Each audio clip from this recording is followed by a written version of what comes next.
Today we are going to see question number 12 of standard 9, chapter 8, quadrilaterals, exercise 8.1 का question 12। क्या बोला है हमको क्वेश्चन में? ABCD is a trapezium. See ABCD is a trapezium.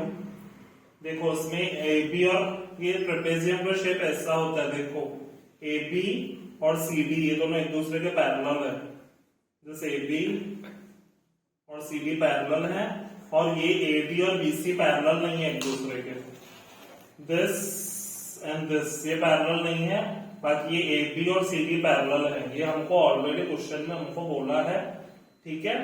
फिर हमको उसके बाद बोला है एडी और बीसी, एडी और बीसी दोनों एक दूसरे के इक्वल भी हैं। ये भी हमको क्वेश्चन में बोला गया है। हमको प्रूव क्या करना है? फर्स्ट ऑफ ऑल जो गिवन है वो मैं लिख देता हूं। Given A B C D is a trapezium in which AB is parallel to CD। ये हमको ऑलरेडी बोला है और ऐसा भी बोला है AD is equal to BC। ये AD और BC एक दूसरे के इक्वल है। हमको गिवन ये है टू प्रूव। हमको क्या प्रूव करना है? सबसे पहले फर्स्ट हमको प्रूव करना है angle A is equal to angle B। मतलब ये वाला एंगल और ये वाला एंगल एक दूसरे के इक्वल है। कैसे प्रूव करेंगे हम? सबसे पहले इसको अपन को प्रूव करने के पहले हमको एक हिंट दी हुई है। हमको हिंट क्या दी हुई है कि इसको एक्सटेंड करो बी को।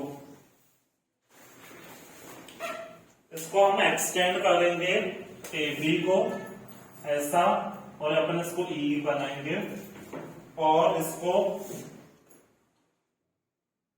ऐसा सी को भी सी को एक्सटेंड करके ये ई पॉइंट पे मीट हो रहा है, ठीक है। हमको ये हिंट दी हुई है कि हमको ये कंस्ट्रक्ट करना है, ठीक है। तो सबसे पहले अपन क्या करने वाले हैं? यहाँ पे प्रूफ में देख लो, अपन लिख देंगे कंस्ट्रक्शन प्रूफ कंस्ट्रक्ट और you can say extend A B till point E and join C and E as shown in figure। ये ऐसा अपन लिख देंगे पहले, जैसे फिगर में दिख रहा है shown in figure। ये इतना है समझ में? Yes sir. तो हमने ये इतना कंसिडर कर दिया बी और ये सी, इतना हमने कंसिडर कर दिया। सच दैट, कैसे कंसिडर किया हमने? Such that A B E C is a parallelogram. A B E C is a parallelogram. ये पैरेललोग्राम है, ठीक है। ये पूरा का पूरा जो है ये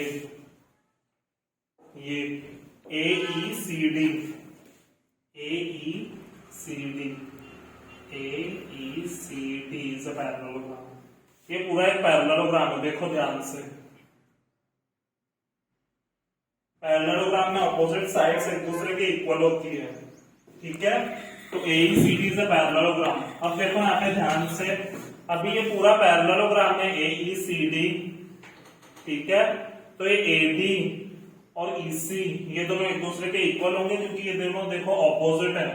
opposite sides of parallelogram, opposite sides of parallelogram are always equal. तो AD और EC एक दूसरे के इक्वल होंगे। ये समझ में आया इतना?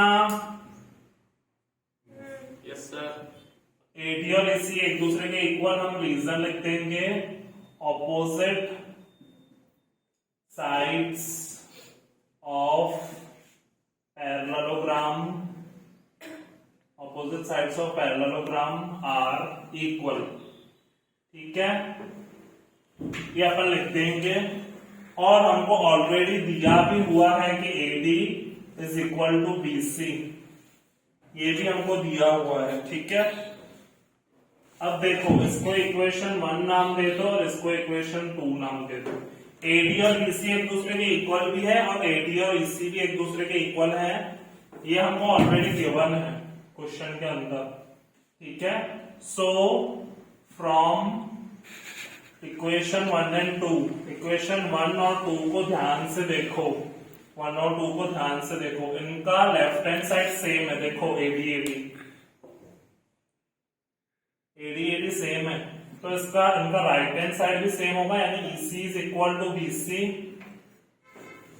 यानी ये जो है EC ये वाला और ये BC ये एक दूसरे के इक्वल होगा, क्योंकि इन इक्वेशन 1 और 2 में इनके लेफ्ट हैंड साइड सेम है। देखो एडी एडी, तो राइट हैंड साइड भी एक दूसरे के इक्वल होंगे ना, तो EC और BC एक दूसरे के इक्वल हैं।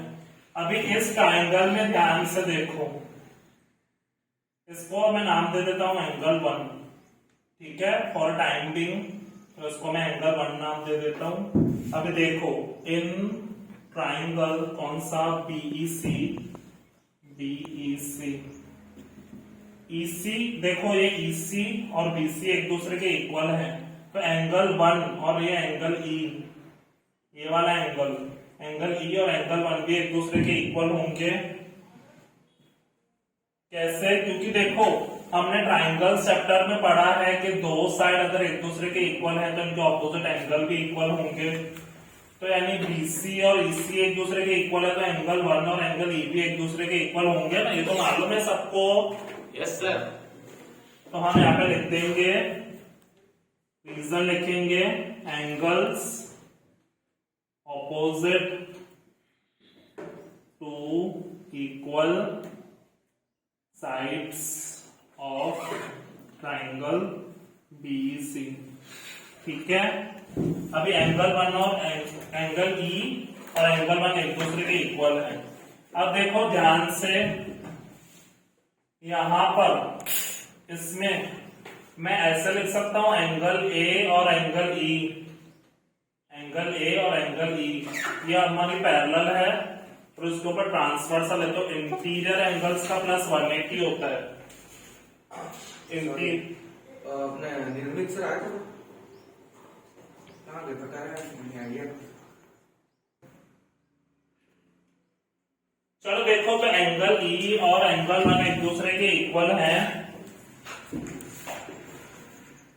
ये इतना आया समझ में। एंगल E और एंगल 1 अगर एक दूसरे के इक्वल हैं तो देखो ये अपनी पैरेलल साइड, ये एक दूसरे के पैरेलल है और AE अपना ट्रांस, छोड़ मजा नहीं आएगा अभी।